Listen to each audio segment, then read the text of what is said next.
행복의 시작 예수 그리스도, 행복의 시작 예수 그리스도란 제목으로 하나님의 말씀을 증거토록 하겠습니다. 저와 여러분들이 살아가는 대한민국은 민주공화국입니다. 민주공화국이에요. 따라서 민주공화국인 대한민국은 헌법에 따라서 나라가 운영됩니다. 최고 통치자 대통령이 있지만 대통령도 자신의 신념에 따라 자신의 뜻에 따라 하는 것이 아니라 바로 헌법 범위 안에서 나라를 통치하는 것이죠. 이처럼 중요한 것이 헌법입니다. 그러니까 우리 대한민국은 헌법이 정말 있죠. 너무 중요하죠. 상위법이죠. 여러분, 그런데 혹시 이 헌법에 행복 추구권이 있음을 알고 계십니까? 이 중요한 헌법에 여러분들은 행복 추구권이 있음을 알고 계세요? 저도 말씀을 준비하면서 좀 헌법을 찾아봤거든요. 이제 행복에 관련된 이야기를 좀 전해드려야 하기 때문에 이 헌법을 찾아봤더니 헌법에 나와 있더라고요. 법을 여러분 전공하지 않았거나 법에 대해서 잘 모르는 분들은요, 헌법 안에 이 행복이란 단어가 들어가 있을까 의문을 가질 텐데 진짜 있습니다. 자, 헌법 제10조를 보게 되면 이렇게 나와 있죠. 우리나라 헌법 제10조를 보게 되면 모든 국민은 인간으로서의 존엄과 가치를 가지며 행복을 추구할 권리를 가진다. 행복을 추구할 권리를 가진다. 바로 행복 추구권입니다. 그러기에 대한민국 국민은 우리 모두 행복하게 살아가야 될 권리가 있는 거예요. 자, 그래서일까요? 오늘도 역시 사람들은 보다 행복하게 살아가려고 분주하게 일을 해요. 분주하게 삶을 살아갑니다. 얼마나 삶이 바쁜지 몰라. 여러분, 2022년도가 시작된 지 엊그제 같은데 이제 금년도도 얼마 남지 않았어요. 한 달 반이면요 이제 2023년도가 됩니다. 금방 지나갔죠. 얼마나 삶이 분주합니까? 다 행복하게 살기 위해서. 행복하고자 결혼도 합니다. 행복하고자 열심히 일도 해요. 행복하고자 최선을 다해서 공부도 하고, 행복하고자 여행도 다니고, 행복하고자 여가도 즐기고, 행복하고자 건강도 챙기고, 행복하고자 사람들과 교제도 나누고, 심지어는 행복하고자 쾌락도 즐겨요. 쾌락을 즐기는 사람들도요, 나름대로 행복해지고자 그걸 하는 것이죠. 아무튼 지금보다 더 행복하고자 사람들은 많은 시간과 물질을 드립니다. 아마도 오늘 초청을 받아서 이곳에 온 분들을 포함하여 오랫동안 교회를 다녔던 분들 모두 나름대로 행복한 삶을 누리며 살아가기를 기대하겠죠. 하지만 진정으로 행복한 삶을 누리며 살아가는 사람은 그다지 많아 보이지 않아요. 이게 문제죠.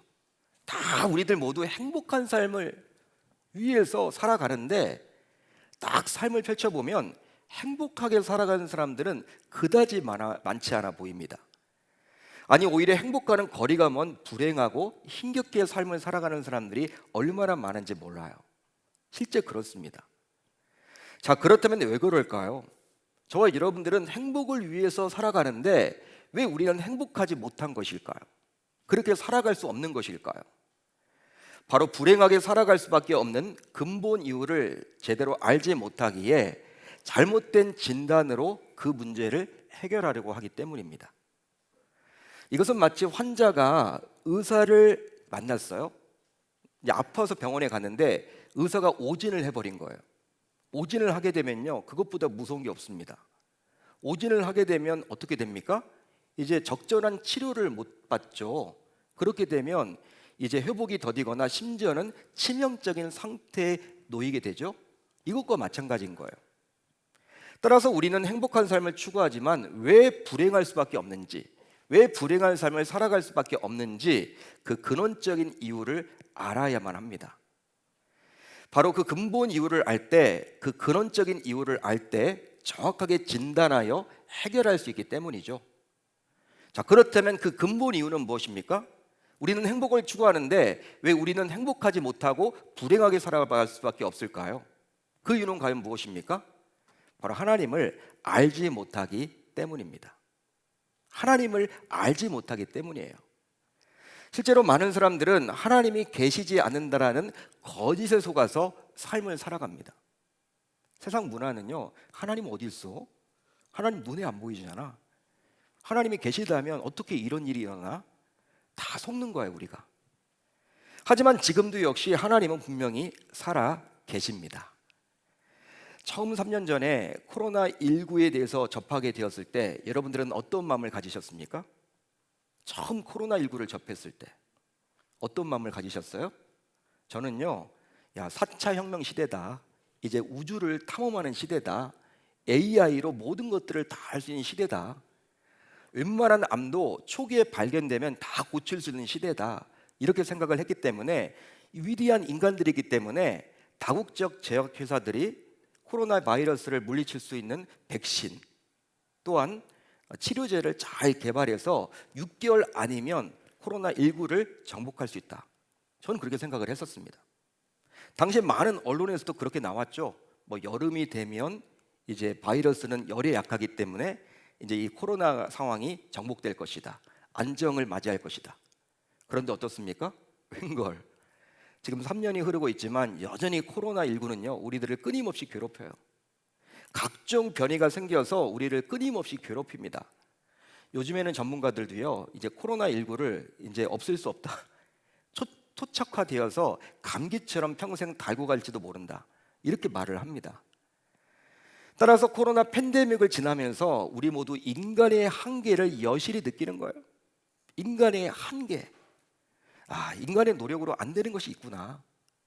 아니, 우주를 탐험하는 이 시대 속에서도 눈에 보이지 않은 이 바이러스 하나 때문에 전 세계가 마비되지 않습니까?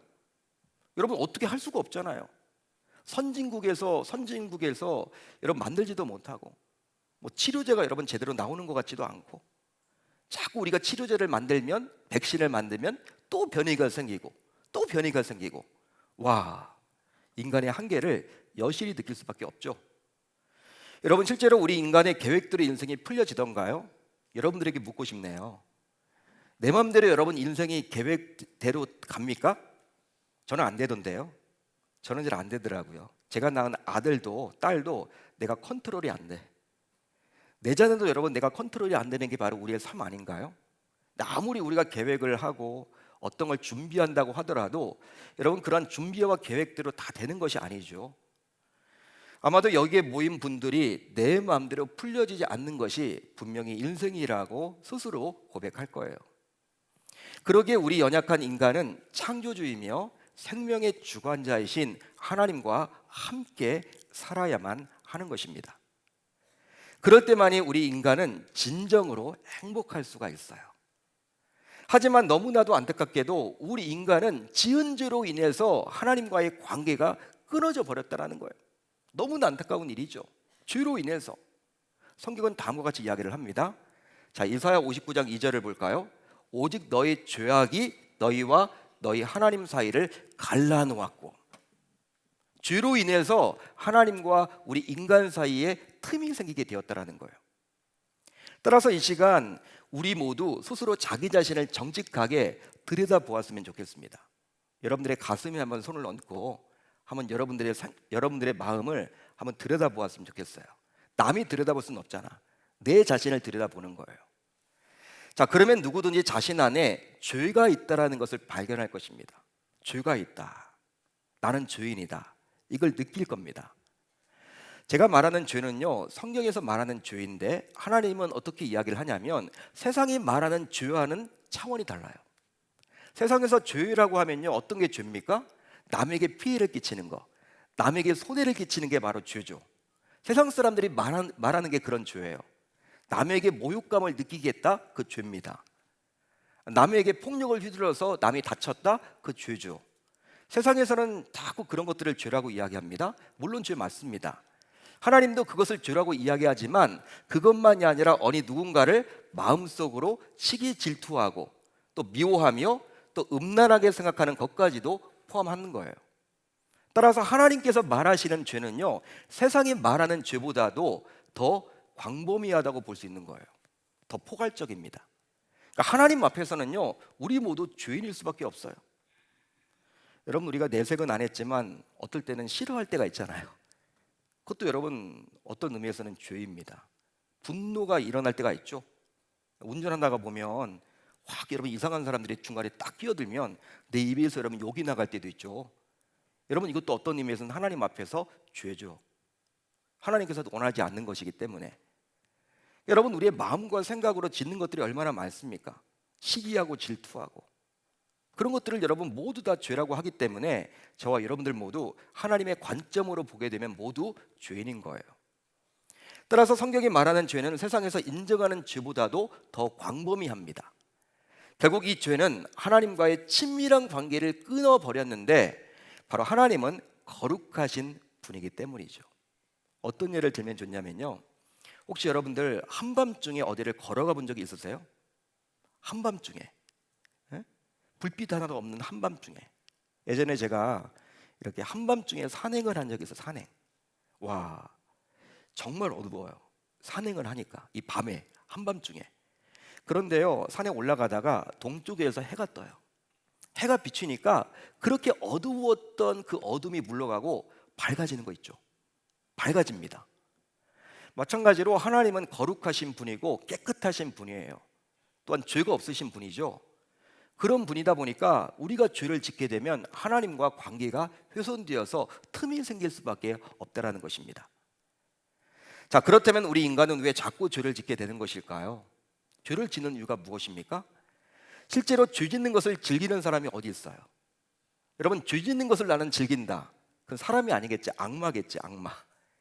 여러분, 죄를 즐기는 사람이 어디 있겠습니까? 하지만 죄를 짓지 않으려 해도 우리가 자꾸 죄를 짓는 것은 죄의 뿌리 때문에 그리하는 거예요. 죄에도 뿌리가 있습니다. 아마 여러분들 가운데 벌초를 해보신 분들이 있을지 모르겠습니다. 벌초, 묘에 가서 이제 잡초를 제거하고 벌초 혹시 해보셨는지 모르겠는데 꼭 벌초를 가보게 되면요, 나무가 있죠. 꼭 만나게 되는 나무가 있는데 아카시아 나무입니다. 묘 주변에서는 왜 이렇게 아카시아 나무가 많은지 몰라. 저도 벌초를 해보니까 여러분, 아카시아 나무를 톱으로 베어요. 톱으로 베었습니다. 여러분, 죽을 것 같은데 안 죽어요. 다음에 벌초에 갈 때 보면요, 또 여러분 싹이 나 있어. 죽지 않습니다. 왜 그럴까요?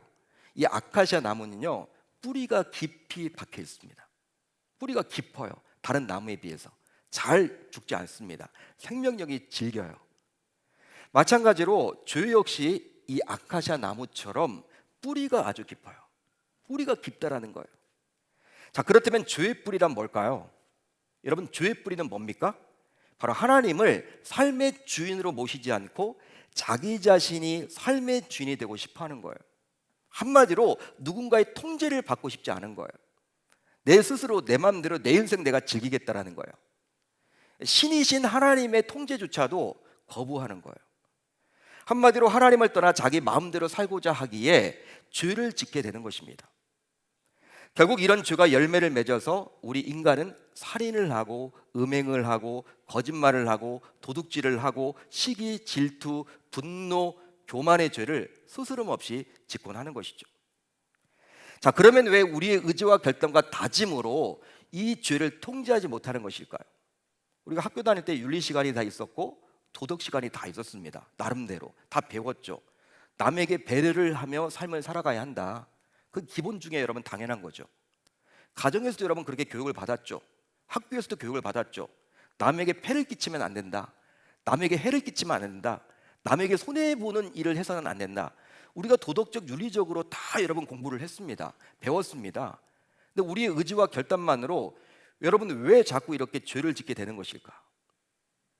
죄를 통제하지 못하게 되는 것일까? 바로 죄 뒤에 악한 영, 즉 마귀가 역사하고 있기 때문이에요. 실제로 눈에 보이지 않는 영적인 존재인 사단 마귀는 하나님을 떠난 불신자들 안에 역사하면서 죄를 짓도록 합니다. 목사님, 그러면 신자들은 죄를 짓지 않나요? 아니죠. 신자들도 하나님과의 관계가 좋을 때는 죄를 덜 짓지만 여러분, 하나님과의 관계가 훼손되고 또 믿음이 연약해지게 되면 당연히 또 죄를 짓죠. 사단이 역사를 하는 거예요. 자, 에베소서 2장 2절을 볼까요? 성경은 이렇게 이야기를 합니다. 그때 너희는 그 가운데서 행하여 이 세상 풍조를 따르고 공중의 권세를 잡은 자를 따랐으니 곧 지금 불순종의 아들들 가운데서 역사하는 영이라. 따라서 하나님을 떠나서 자기 마음대로 살고자 하는 이면에는 마귀가 역사하는 거예요. 눈에 보이지 않지만 여러분들이 안 믿게 질지도 모르겠어요. 하지만 그래요. 그러기에 이제 우리는 다음을 기억하면 좋겠습니다. 바로 하나님을 떠난 것이 죄의 뿌리요, 그 죄의 뿌리 뒤에는 악한 영인 마귀가 역사하고 있음을 말이죠. 그렇습니다. 이처럼 우리 인간은 죄로 인해서 우리를 창조하셨으며 우리에게 생명을 주신 하나님과의 관계가 끊어져 버렸습니다. 죄로 인함이에요. 그 결과 이제 우리의 삶에 많은 문제가 생겨나게 되었는데, 이 하나님과의 관계가 훼손되면서 우리가 만나게 되는 문제는 다음과 같아요.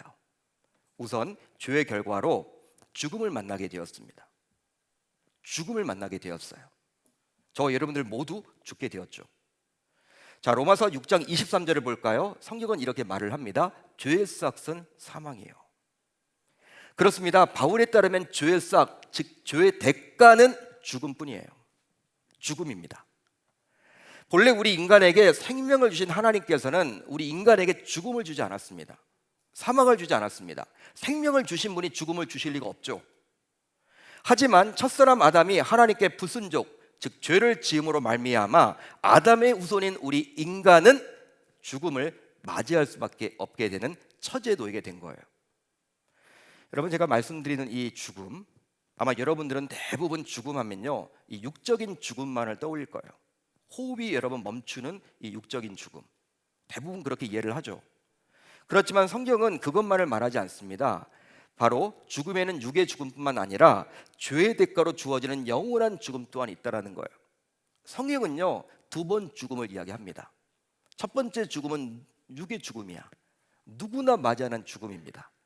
둘째 죽음은 하나님을 알고 예수를 믿는 신자들은 경험하지 않아요. 영원한 영생을 살아가지만 하나님 모르는 사람들이 죽게 되면 어떻게 됩니까? 지옥불에 떨어지게 되는데, 그것이 바로 성경에서는 둘째 사망이다, 그렇게 이야기를 하고 있죠. 따라서 죽으면 끝이라고 생각해서 스스로 생을 마감하는 사람들이 분명히 있어요. 우리들 주변에 너무 힘드니까, 삶이 너무나 어려우니까, 너무 힘들다 생이, 여러분 이렇게 스스로 생을 끊는 분들이 있죠. 우리들 주변에서 간혹가다 보죠. 여러분, 그런 분들이 있지만 우리가 분명한 것은 결코 그게 아님을, 끝이 아님을 우리는 모두 기억해야만 하는 것이죠. 그러니까 사람들은요, 이 죽음을 여러분 정복하지 못해요. 죽음 앞에서는 장사가 없어.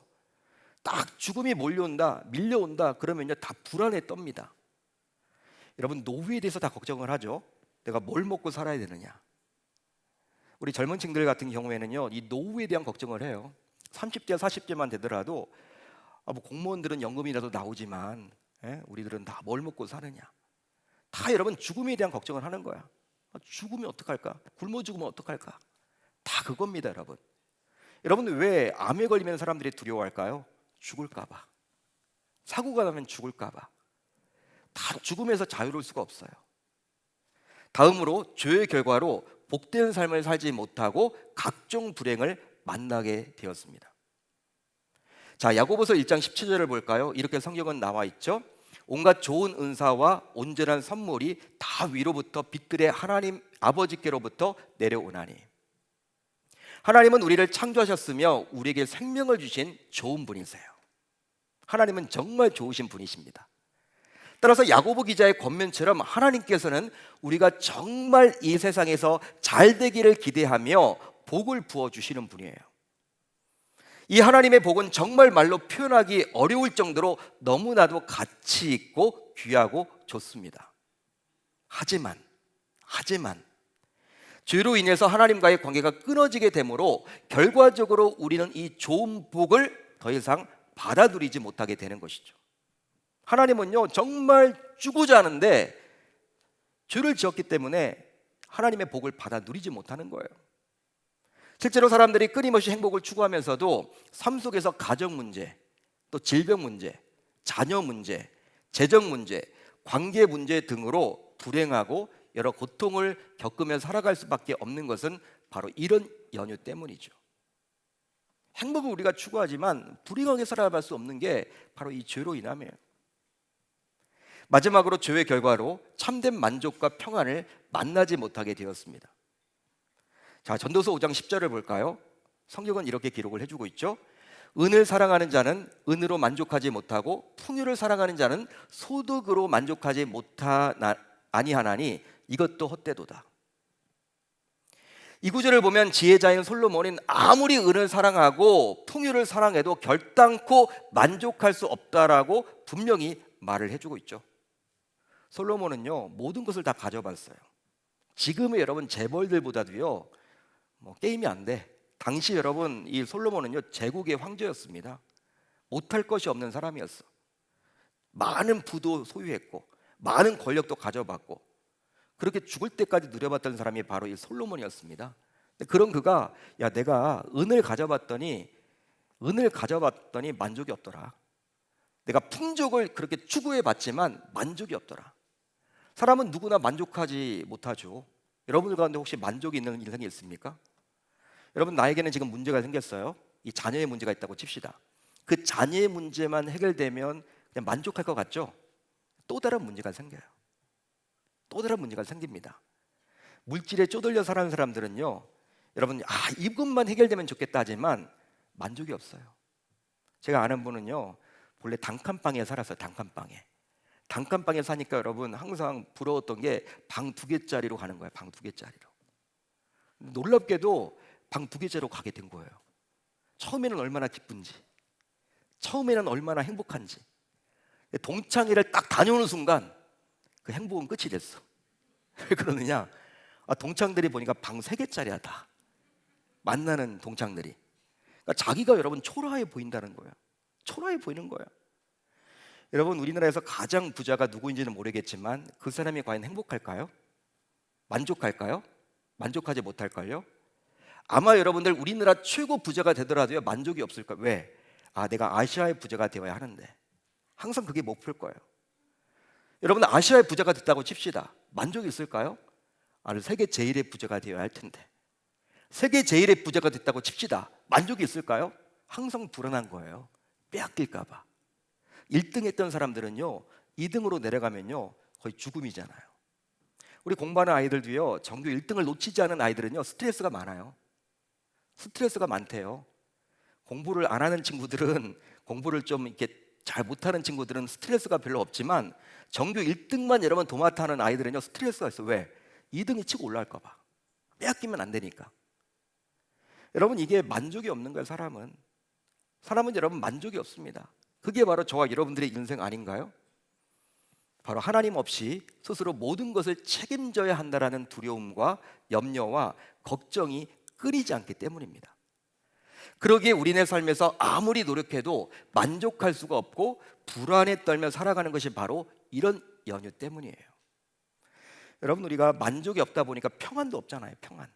마음의 평안이 가장 중요한데 내가 비록 가진 거는 없어도, 내가 비록 소유한 건 없어도 항상 마음이 평안하면 좋을 텐데 그렇게 살지 못해요. 만족이 없다 보니까, 내가 책임져야 한다 내 인생, 그런 마음을 갖다 보니까. 따라서 이 세상에서 행복하게 살아가려면 반드시 끊어진 하나님과의 관계를 회복해야 할 줄로 믿습니다. 이게 여러분 가장 중요해요. 물론 이 끊어진 관계를 회복하려면 죄의 문제가 우선적으로 해결되어야만 하겠죠. 그러기에 죄의 문제가 해결되어 하나님과의 관계가 회복되는 것을 보통 구원이라고 부릅니다. 구원이에요, 구원. 하지만 이 관계 회복을 위해서 우리 인간이 할 수 있는 것은 아무것도 없어요. 왜 그러느냐? 내가 하나님과의 관계를 여러분 메워야 하는데 내가 할 수 있는 것은 아무것도 없다라는 거예요. 그 이유는 과연 무엇일까요? 바로 하나님께 불순종하며 관계를 훼손한 쪽이 하나님 쪽이 아니라 바로 우리 쪽이기 때문에, 우리 인간의 편에서 훼손시켰기 때문에, 그러니까 우리가 할 수 있는 건 아무것도 없어요. 하지만 훼손된 관계를 회복하고자 아무런 잘못도 없는 하나님께서 친히 이 관계 회복을 위해서 움직이셨습니다. 바로 자신의 독생자 예수 그리스도를 이 세상에 보내심으로 말이죠. 자, 그러면 이 세상에서 예수 그리스도는 과연 무엇을 하셨을까요? 안 믿는 분들은, 예수님 모르는 분들은 예수님이 가르쳐서 세계 4대 성인 가운데 한 분이다, 그 정도로 여기죠. 세계 4대 성인 가운데 한 사람이다. 2000년 전에 오셨다. 2000년 전에 중동 지방에서 이렇게 활동하던 분, 그 정도로 알고 계셔요. 자, 그렇지만 성경은 분명히 이야기를 합니다. 예수님께서 이 세상에서 무엇을 하셨을까? 바로 예수 그리스도는 나의 죄를 사하기 위해서 십자가에 달려 죽으셨습니다. 죄가 핵심이잖아요. 죄. 그 문제를 풀기 위해서 십자가에 달리신 거예요. 자, 이제 갈라디아서 1장 4절을 볼까요? 우리 한번 같이 읽어봅니다. 1장 4절 시작. 그리스도께서 하나님 곧 우리 아버지의 뜻을 따라 이 악한 세대에서 우리를 건지시려고 우리 죄를 대속하기 위하여 자기 몸을 주셨으니. 아멘. 예수님께서는 하나님의 아들로서 본래 죄가 없으세요. 사람이 아니시죠? 하나님이신 그분이 내려오신 거죠. 하지만 그런 그가 내가 치러야 할 죄의 대가를 대신 지불하고 십자가에 달려 죽으셨습니다. 우리들은요, 항상 여러분 우리 죄로 인해서 고통을 당해요. 우리 죄로 인해서 어떤 어려움을 만나요. 내가 지은 죄로 인해서. 그렇지만 하나님이신 예수님은 그렇지 않아요. 바로 저와 여러분들이 지은 죄를 대신 대속하고자 친히 십자가에 달려 죽으셨다는 거예요. 한마디로 나의 힘으로 도저히 해결할 수 없는 죄의 문제를 예수님께서 십자가에 달려 죽으심으로 완전히 해결해 주셨습니다. 다음으로 예수 그리스도는 나를 살리기 위해서 부활하셨습니다. 부활하셨다는 거예요. 예수님께서는 본인의 말씀대로 십자가에 달려 죽으셨어요. 그리고 3일 만에 사망 권세를 이기고 부활하셨습니다. 이 부활은 예수님께서 인간이 아니라 정말 하나님의 아들이시며 나를 구원하시는 구원자이심을 증명하는 놀라운 사건이라고 감히 말할 수 있는 거예요. 그리고 세상 종교와는 이 기독교의 차별성을 보여줍니다. 여러분, 예수의 부활을 통해서 우리 기독교가 다른 세상의 종교와는 분명히 다름을 우리가 엿볼 수 있죠. 저는 이 기독교를 종교라는 데 동의는 하지 않습니다. 종교는요, 인간이 만든 거거든요. 그렇지만 다른 종교들은요, 인간이 다 여러분 그렇게 신을 찾아가는 거예요. 세상 종교는. 그렇지만 기독교는 우리가 찾아가는 게 아닙니다. 하나님이 찾아오셨죠, 우리들을. 이 차이가 큰 거예요. 더욱이 세상 종교의 창시자들은 모두 거대한 무덤 안에 있죠. 여러분, 불교의 창시자인 석가모니는 여러분 이렇게 누워 있잖아요. 그 묘 안에. 마호메트, 이슬람교의 창시자, 묘 안에 있습니다. 공자, 유교의 창시자, 묘 안에 있습니다. 하지만 우리 예수님께서는 사망 권세를 이기고 부활하사 빈 무덤만 남아있을 뿐이에요. 자, 그렇다면 우리는 하나님과의 관계를 어떻게 회복하면 좋을까요? 어떻게 회복할 수 있을까요? 이 부분이 가장 중요하겠죠. 바로 예수 그리스도를 영접하면 구원을 받아 하나님과의 관계를 회복할 수 있습니다. 믿으시면 아멘. 자, 요한복음 1장 12절을 볼까요? 이렇게 기록이 되어 있습니다. 영접하는 자, 곧 그 이름을 믿는 자들에게는 하나님의 자녀가 되는 권세를 주셨으니. 예수 그리스도를 영접하면, 즉 받아들이면 죄사함을 받고 하나님과의 관계가 회복되어 결국 하나님의 자녀가 되는 놀라운 권세를 받게 됩니다. 신분이 바뀌는 거예요. 하나님의 자녀가 된다. 세상에 여러분들 권력자의 자녀만 돼도요, 어깨를 피고 다닙니다. 딱 여러분, 우리 아버지가 누군데 말이야. 세상 여러분 재벌의 아들만 하더라도요, 어깨 피고 다녀요. 진짜 그래요. 그런데 만왕의 왕이신 하나님, 그분의 자녀로 우리를 삼아 주신다는 거예요. 예수님을 영접하면, 믿기만 하면 놀라운 여러분 축복이죠. 뭐가 부럽겠습니까? 하나님의 아들이 되는 것인데. 따라서 이제부터 저와 여러분들 모두 죄인임을 인정합시다. 죄인임을 인정합시다. 병에 걸린 사람이 의사로부터 치료를 받으려면 우선 자신이 환자임을 인정하는 것이 무엇보다도 중요하겠죠? 여러분, 병에 걸렸는데 병을 막 숨겨. 의사가 여러분 제대로 치료해 줄 수가 없습니다. 자신이 여러분 환자라는 것을 밝혀야 돼요. 어디가 아프다, 어디를 치료해 주십시오. 여러분, 그렇게 할 때 의사는 수술도 하고 처치도 하고 약도 투여해서 고쳐줄 수가 있습니다. 마찬가지로 죄의 문제를 해결해 주실 예수 그리스도를 영접하려면 반드시 우리 자신이 죄인임을 인정할 수 있어야만 하는 거예요. 참 근데 이게 쉽지 않아요.